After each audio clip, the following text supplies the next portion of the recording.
any act, any move, any resolution which dilutes the relationship of Jammu and Kashmir with India will not be allowed at any cost. उसके लिए किसी भी किस्म का कोई बलिदान देनी पड़े, किसी भी किस्म की कुर्बानी देनी पड़े, उसके लिए तैयार है। सजाद लोन, वहीद परा और फयाज मीर वो अलगाववाद की पैदावार है, वो सेपरेटिज़म की पैदावार है। सजाद लोन साहब सेपरेटिज़म की पैदावार है। हमने बड़ी कोशिश भी की थी कि वो थोड़ा मेन स्ट्रीम में रहे, लेकिन उनके माइंड में वही है, वहीद परा वही है। ये बड़ा अनफॉर्चुनेट है, यहाँ पे जनता जनार्दन ने हमें चुन के भेजा है। उनके जो डेवलपमेंट के इश्यूज़ हैं, विकास के इश्यूज़ हैं, उन पे बात की जाए और जो समस्याएं हैं उन पे बात की जाए। नेशनल कॉन्फ्रेंस ने एक ऐसा एजेंडा यहाँ पे पेश कर दिया जिसका कोई औचित्य बनता नहीं है। वो स्पेशल स्टेटस मांगते हैं। इसी स्पेशल स्टेटस की वजह से जम्मू कश्मीर ने और जम्मू कश्मीर की जनता ने कितना सफ़र किया है, कितना भुगता है, माली तौर पे भी, और कितनी हमारी कीमती जानें तब से यहाँ पे गई है।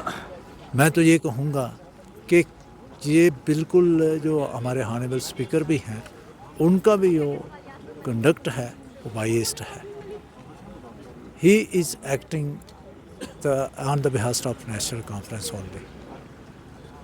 उनका साफ तौर पर कहना है कि मैंने खाली नेशनल कॉन्फ्रेंस का नहीं सुना, मैंने नंबर ऑफ मेंबर्स का देखिए, सुना। तो आज जैसे बात ये शुरू हुई है, एक हानेबल मेंबर ने एक बैनर लाया, वहाँ पे कार्रवाई उसके खिलाफ होनी चाहिए थी। 370 की बात करते हैं, 370 इज हिस्ट्री नो,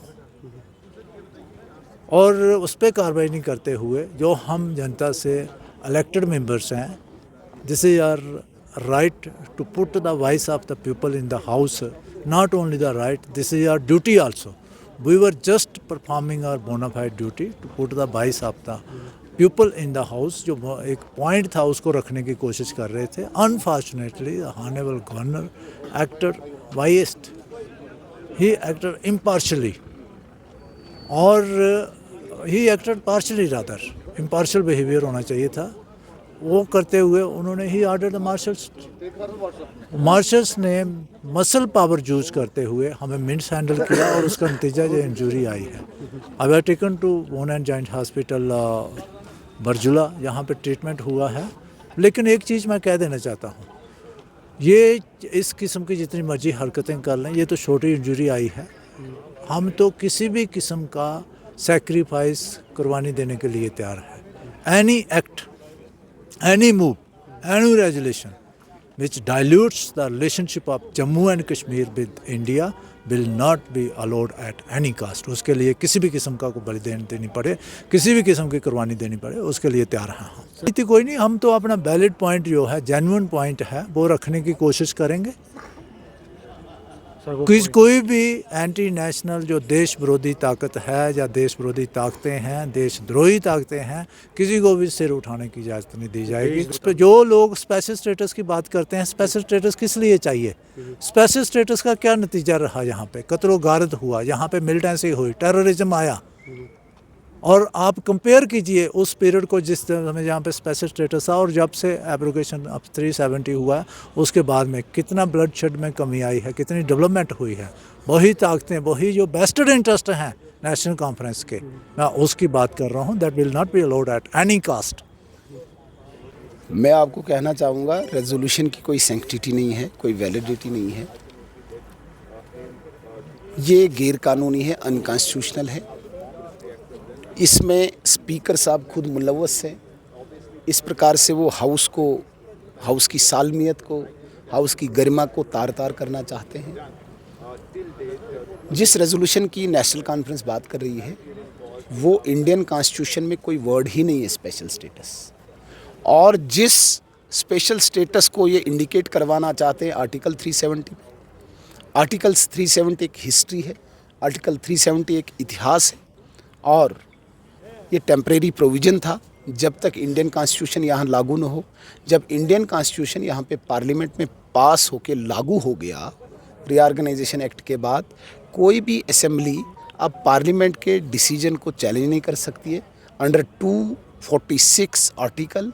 और जब सुप्रीम कोर्ट के कॉन्स्टिट्यूशनल बेंच ने इसे वैलिड ठहराया, इसको सेटल कर दिया, अब 141 आर्टिकल के तहत no one is supreme, no one is above the Supreme Court, इसलिए ये बेसलेस है, इसकी कोई बेस नहीं है, ये फेक है, ये लोगों को गुमराह करने वाली बात है।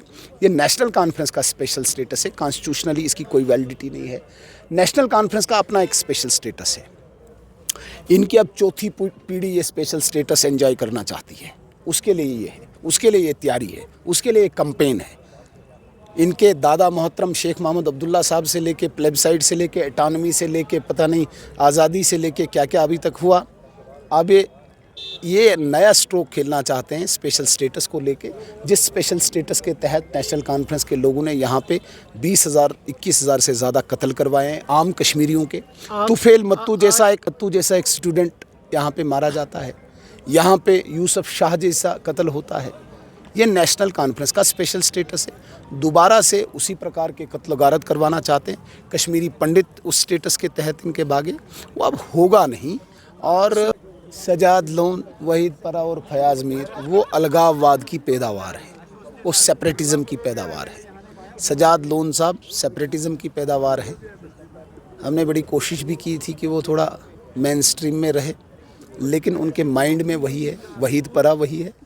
तो उनसे और क्या एक्सपेक्ट कर सकते हो। उन्हें कभी न कभी याद रखना, कश्मीर की जनता जवाब पूछेगी। मैं आज कश्मीर की जनता को आह्वान करना चाहता हूँ, आप आइए, इन्हीं को बोलिए डिबेट करें, और बड़े बड़े लीगल एक्सपर्ट्स बैठिए, नेशनल कॉन्फ्रेंस को भी बिठाइए, बड़े लीडर्स को, सजाद गनी लोन और वहीद पर्रा को भी, जो अपने आप को बड़े इंटेलेक्ट मानते हैं, बोलो बैठो।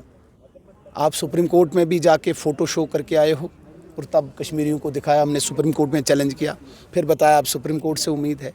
कॉन्स्टिट्यूशनल बेंच ने भी उसे सेटल कर दिया, पार्लियामेंट ने भी वो सेटल कर दिया।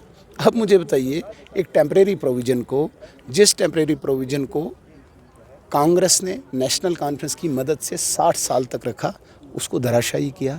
अब न शेख खुर्शीद को कुछ मिलने वाला है, न सजाद लोन को कुछ मिलने वाला, न वहीद परा को कुछ मिलने वाला। ये सिर्फ लोगों की जो उम्मीदें इस हाउस से हैं, उन उम्मीदों पर पानी फेर रहे हैं। दिन हो हम जो गैर कानूनी यहाँ पे एक्टिविटीज़ हुई हैं, गैर कानूनी जो स्पीकर साहब ने यहाँ पे प्रोसीजरल मिस्टेक्स की है, उनका हम विरोध करेंगे। अनकॉन्स्टिट्यूशनल चीज़ों का हम विरोध करेंगे। वो पहला दिन हो, आखिरी दिन हो, इस प्रकार से स्पीकर को एक पर्टिकुलर पार्टी का, नेशनल कॉन्फ्रेंस का एक एजेंट बनकर कार्रवाई नहीं करने देंगे। मार्शल्स का आज अरे मार्शल्स का करें फिर क्या होता है, हम घबराने वाले हैं क्या? मार्शल्स का करें, किसी भी चीज़ का करें।